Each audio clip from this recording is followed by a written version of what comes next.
Nunavut was a nail-biter on election night, as we mentioned earlier. The NDP and Liberal candidates were neck and neck. And with the Liberals so close to a majority and the NDP taking such a fall federally, it was a riding to watch. Now, NDP incumbent Lori Idlout has taken the territory with just 77 votes. She spoke earlier with the CBC's Juanita Taylor. It feels quite humbling to have had to wait this long for this result. So I think a huge part of the next few weeks will be to have some difficult discussions with my fellow caucus members.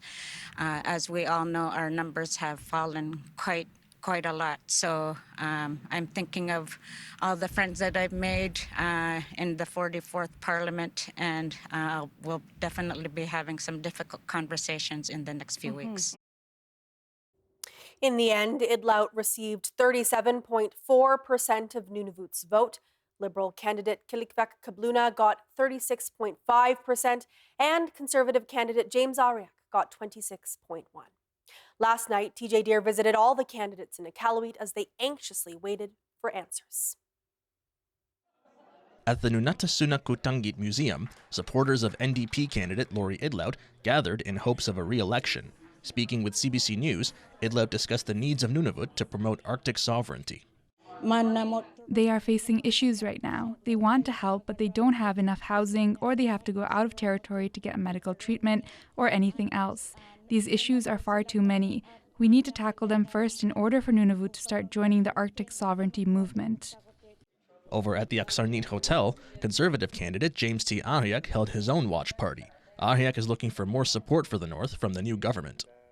They're going to have to prove that the North actually matters to them. I haven't seen them, they failed the North, and you can see that through the amount of taxation we've experienced, the unfair taxation with the middle class. Ariak's team left the hotel around midnight, and Idlout's team left the museum an hour later. Liberal candidate Kilikvek Kabluna watched the results from her home in iqaluit. She said she's excited that Mark Carney will be Prime Minister. Kabluna also talked about what she heard from her visits to some communities.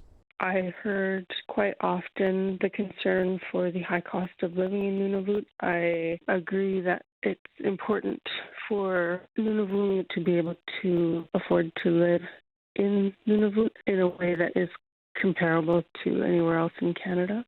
While Idlout is heading back to Ottawa, she'll do it with the NDP set to lose party status. The NDP finished the election with only 7 seats. TJ Deer, CBC News, iqaluit.